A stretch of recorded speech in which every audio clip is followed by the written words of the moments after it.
Hi everyone, Joy here. As you guys know, I have started this podcast to interview entrepreneurs and myself, obviously my journey, and share it with all of you.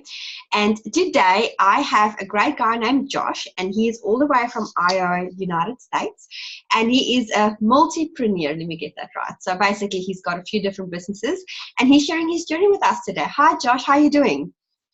I'm doing pretty good, Joy. How about you? I'm doing fabulous. Thank you very much. Do you want to tell the Awesome. audience a little bit about you, where you're from, how did you, where did you grow up, etc.? Yeah, so I'm from Ohio in the United States. Grew up with five brothers. Been an entrepreneur for about coming up on 4 years now. Started off in digital marketing, and now we're up to four or five different businesses now. Wow. But digital marketing was my original business when we first started. Was in the military before I started all this.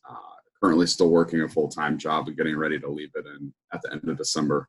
So a lot of cool things going on for sure. That's awesome. What is your favorite pastime to do? So putting the entrepreneur thing aside, where do you like to spend your time just for the fun of it? So I spend a lot of time at the gym. I just feel like it's because we have as an entrepreneur, you just have so many different things going on during the day. And not necessarily gym, but just working out in general, or at least exercising. It helps you calm that mind and become you physically and mentally calm at the same time. So that's something we do quite a lot, me and my wife. And then we also read a lot. So we're always out there doing something, obviously working full time still, but working on our businesses around the clock too. So reading and probably exercising. That's great hobbies to have, actually. That's fantastic Yeah. hobbies. And so have you come from a family of entrepreneurs, or is this something that kind of bit you along the way? No, so yeah, it's actually a funny story. So now I'll just be personal here. My parents were divorced when I was younger. I did grow up with four brothers. I'm the oldest out of those four. And yeah, none of my parents were entrepreneurs at all. My dad's a carpenter, probably worked till he dies. Mother is a teacher, so watched her struggle for quite a while. And we were middle class, but we're still five boys.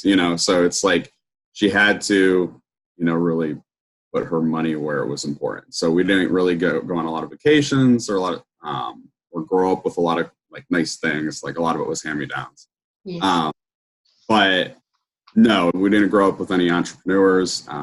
Mom's the only one that finished college. And so the reason why I got into this is when I came back from the military, I was actually working at a job again. And then I bounced around a couple different jobs and started at the job that I'm at now currently. And I just was tired of just doing that. I had been so used to being in the military, just taking commands and just doing what I was told. And, I was just sick and tired of doing that. And going back to a job afterwards, it was just kind of hard to go back to. So I actually started off in multi-level marketing, doing some networking stuff with Amway.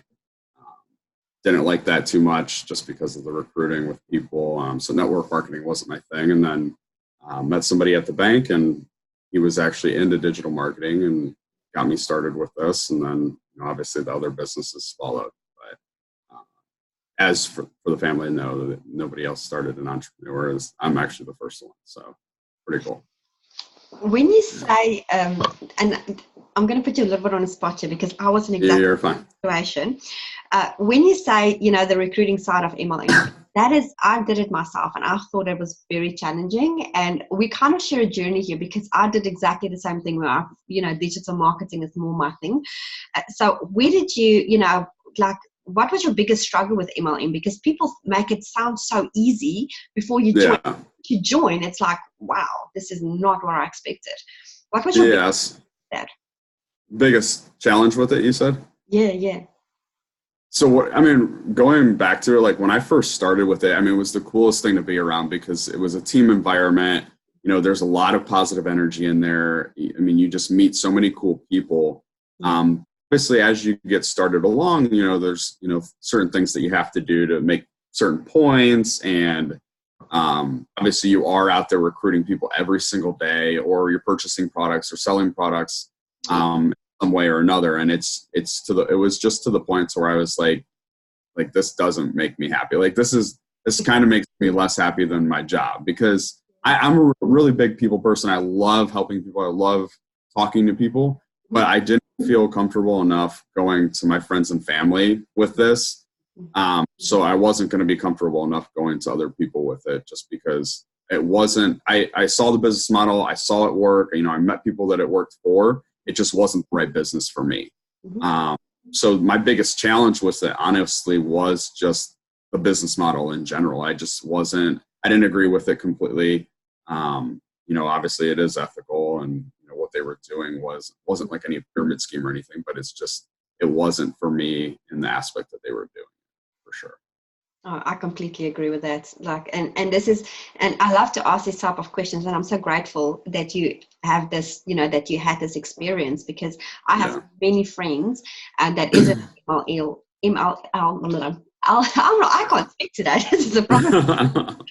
In an MLM space, and they have the same problem. But sometimes, depending on the program that you're in, the people make you feel like you're a failure, and it's quite sad. And it's not you as a person; it's it's your personality type. So it's funny, because it was actually the exact opposite. Like they really made you feel really good about yourself and successful and stuff like that. And again, the people are amazing. It was just the business model that just I couldn't get the hang of all of it. So yeah. What is so digital marketing it's quite a broad spectrum. I know, because I'm in it myself, but what is your niche in digital marketing? What is that thing that you're focusing on that actually is making you the money? Yeah. So when I first started in this, I bounced around a lot. I just settled probably a little over 6 months ago. When I first got started, I got into real estate, and it was a lot of fun. I knew a whole bunch of real estate agents, and I started off with that. We had like around 8 real estate agents locally, and we're working with them quite well and doing some lead generation. But I just found it hard to scale, and I know a lot of people in that industry are doing very, very well, and it is a growing niche still.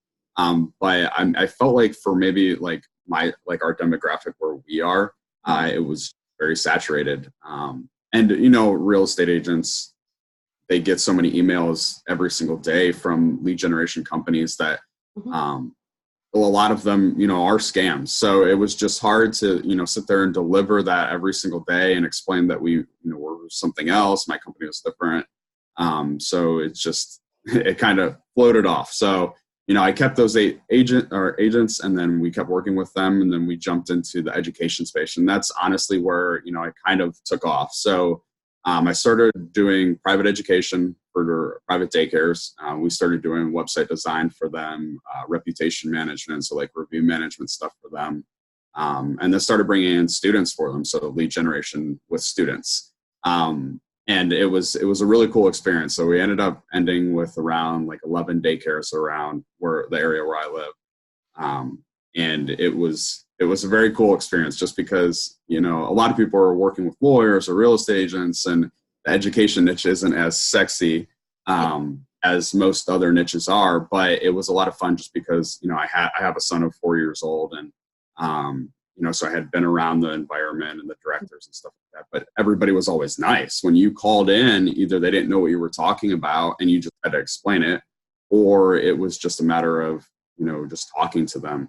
And they were very open to a lot of the suggestions that we made. So we continued to do that for quite a while, but I was still looking for something more. Like I wanted to obviously be able to help people more, and but that was our real success. And we jumped into lawyers for quite a bit, you know, took on a couple of lawyers, just because we wanted to, you know, just get adjusted in some other niches. And then we even did a little bit of B2B.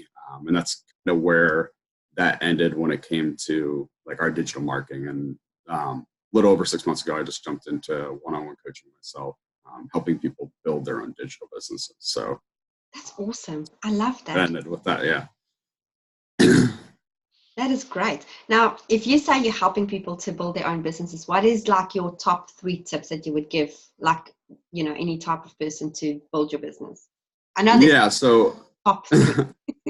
well, so again, a little bit of backstory for that. So I actually went through the One Funnel Away challenge, and I just got acquainted to funnels themselves, about 8 months ago.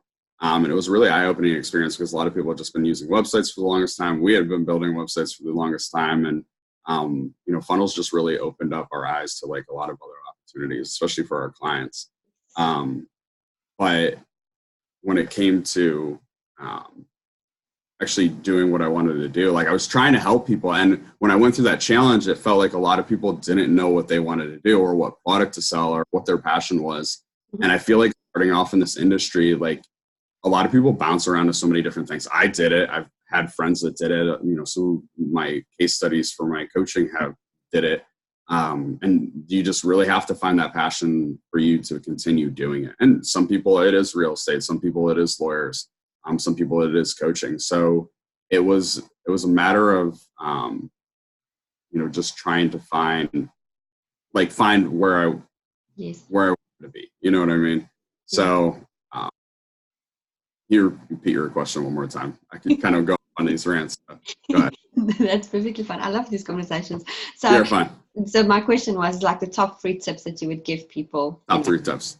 Yeah, for sure. So one is find that passion. That is honestly the biggest thing is like when you get started in this industry, there's so many coaches out there. There's so many different things that you can get, kind of blindsided by. And it's number one thing should be to find what you want to do, what is going to make you happy. And I, like I said, when I got started in this, I was bouncing around a couple different things, but once I got started, I realized I was doing those things to fund a bigger project, and that bigger project was helping people build their businesses. Yes. So one, find your passion. Number 2 would probably be to find a schedule, stick to a schedule, especially if you're at a full-time job still right now, whether full-time, part-time, or you don't have a job. Everyday life, it gets crazy. There's just so many different things that happen throughout the day. So find a schedule that works for you. So that way you're able to work and build your business every single day. And probably the third one would be to always be open to new opportunities. Obviously, like I said, we have a few different businesses, but each one of those built off of each other. So it was just one opportunity after another. Somebody would come up to me, I would be like, all right, that's kind of interesting. And then we would move on to the new business. But if anybody calls you or text you or anything else like that with a new opportunity, always be open to at least talk to them. Because that's how I got started in this industry. And I'm sure that's how, some other people got started in the industry too. Yeah. So always be open to new opportunities for sure. So I find this fascinating because we're quite on the same wavelengths. Because I teach exactly what you're talking about, because I've got a course out there, which I just give to people. And my very first module is about finding your passion and monetizing it. And obviously using ClickFunnels to do that. So it's because, and I'm sure you've been in the same space where, like you said, with the email, and you're doing something that you don't like, and then unfortunately people don't stick to it because they either don't like it, and then they just give up completely. So I'm grateful that you didn't give up completely and you just find something else. So that's really, really awesome. Yeah. What is your current mission? Like, what is your mission that you want to achieve in your business at the moment? So short term, we have a lot of different things, but I'll talk more about the long-term goal. Long-term, we're looking to obviously help as many people as we can become entrepreneurs, get away from those 9-to-5 jobs. And I know that it's kind of generalized because a lot of people are doing that, but we're really trying to, kind of change the industry in a way of just trying to get more people to start off with that passion. So a lot of people jump in here and they're doing what everybody else is doing, but they're not doing what they want to do. They don't know what they want to do. So we're really trying to just twist the industry a little bit and help people find that passion before they do anything else in this industry. Because when you start off and with all these other things that people are doing, you start to jump around to see what you like. And you finally find it, but you're like $20,000 later in education, and it can obviously get expensive. So we're trying to help them, spend as less money as possible, but also find that passion first before going into, the educational parts for it. But that's our biggest thing. And in a way, I would say, like, long term, if I had to throw it out there to end poverty, that would be really cool. Don't know if I'll do that in my lifetime or not, but maybe at least for our state or something like that. I'm just obviously trying to help as many people just because of the way I grew up and the way other people are, just taught to think and stuff like that. So just trying to help as many people as possible. Yeah. Oh, that's an amazing, that is so awesome to hear that. And that's why I've got this thing to help people in third world countries, because there's so much poverty there. And if you can just help one person, that one person can help 20. And there's that whole, effect of just people helping each other. I think it's fantastic what you do, Josh. I really, really do. So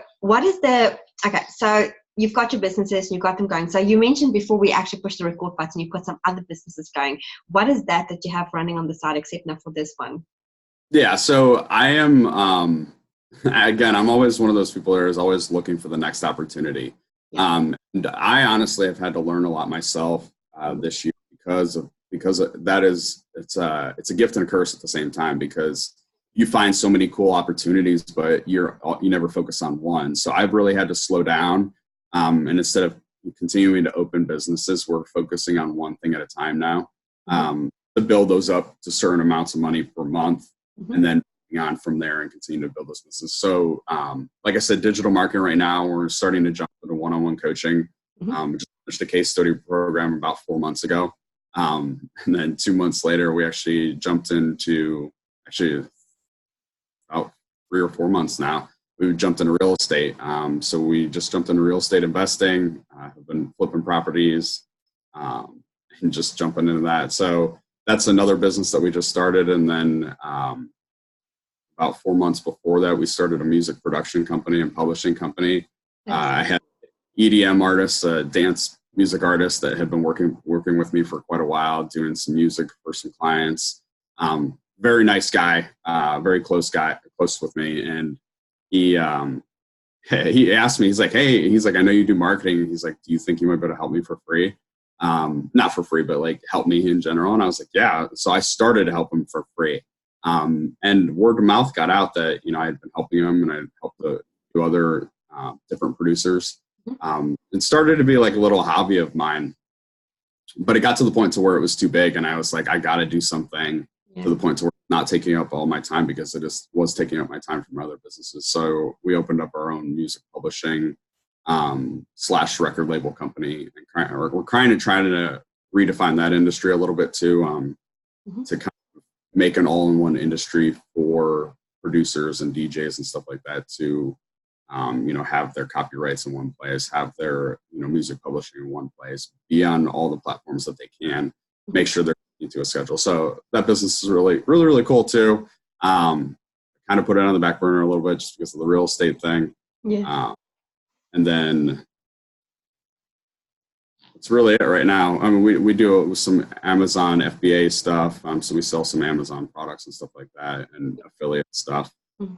Obviously those are all like smaller side hustles. Yes. Decline yourself. We need like 4 or 5 Joshes just about. Yeah. Yes, it gets crazy at times.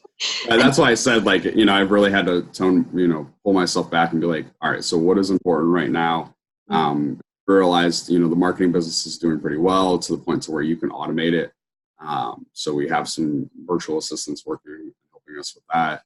But the real estate thing was just game changing to the point to where, most of my time is going towards that now. So yeah, pretty cool industry too. So definitely, that is my goal eventually. I just need to nail down this education side of the digital, like teaching people. Yeah.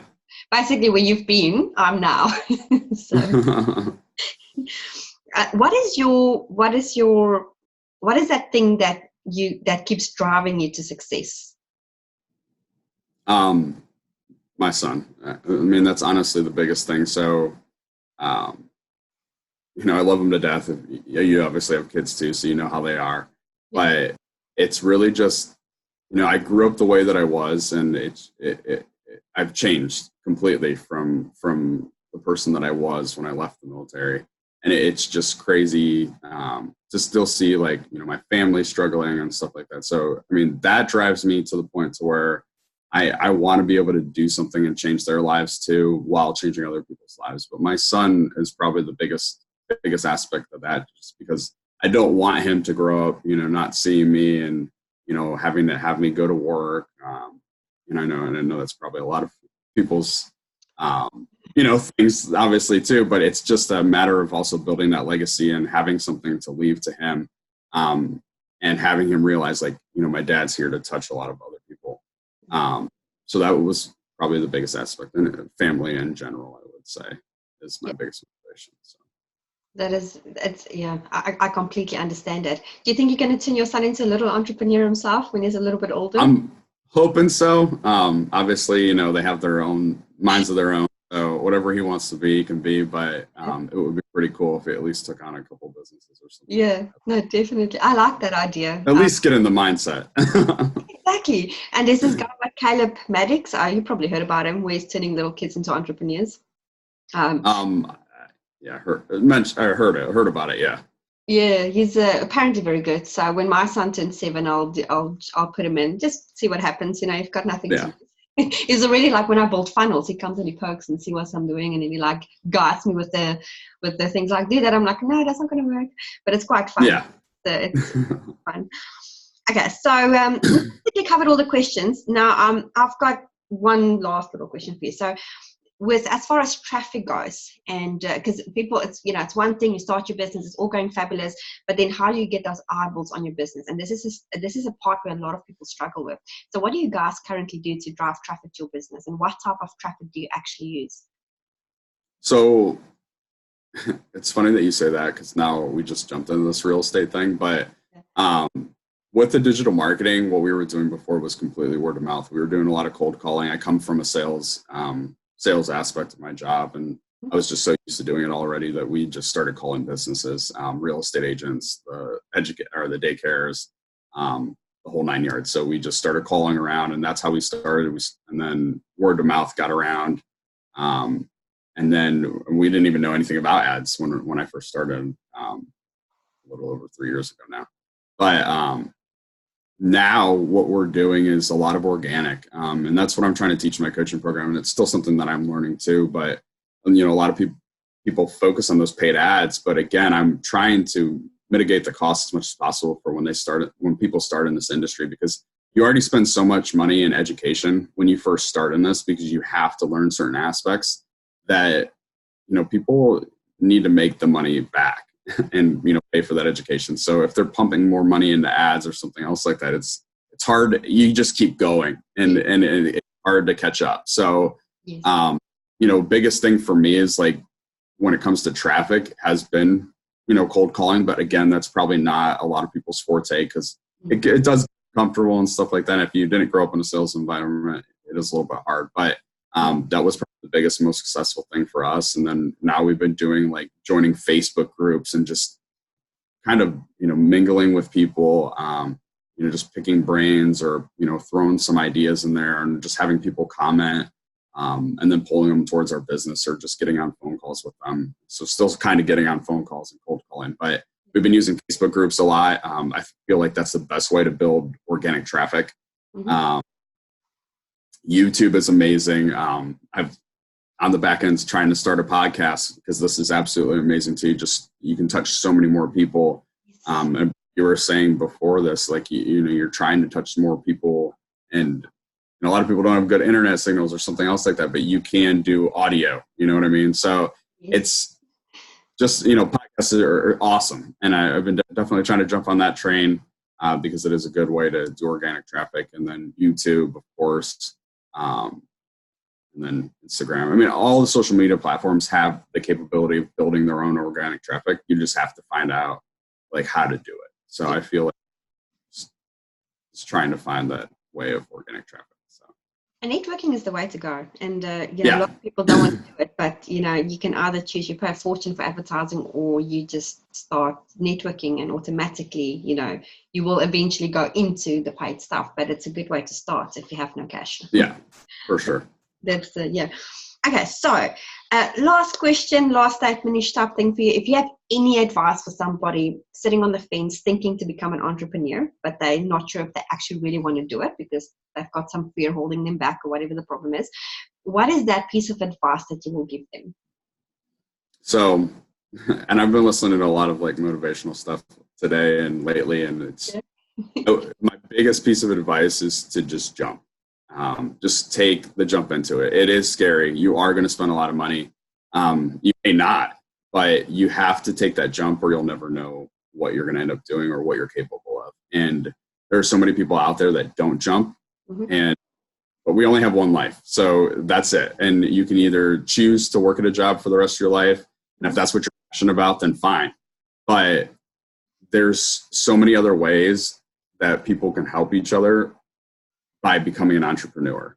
By finding that passion is just, it's the biggest thing. It's just finding out what you love to do and just doing it. And people have to take that jump into the entrepreneur world and find the mindset and find the right group of people. And eventually, everything will just start to click. You'll feel lost for quite a while, but eventually you're going to be like, oh my gosh, like everything is starting to make sense. Everything's starting to fall in place. And I have my day where I'm like on complete verge of a breakdown, but the next day you're like, all right, this is why I'm doing this. So take that jump and then always, find a reason to be motivated, whether it's your kids or family or something else like that. Just always, keep that reason to be motivated in mind too. So. I love that advice. That's awesome. I love it. Thank you so much. Thank you, Josh, for having this interview with me. I really appreciate it. Yes, of course.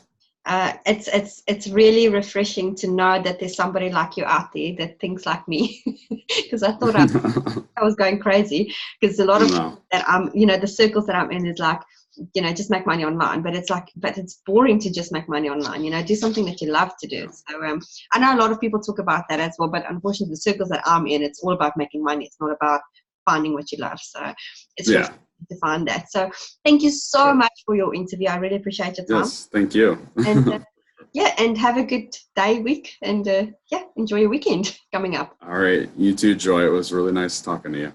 Okay, bye. Thank you. Bye.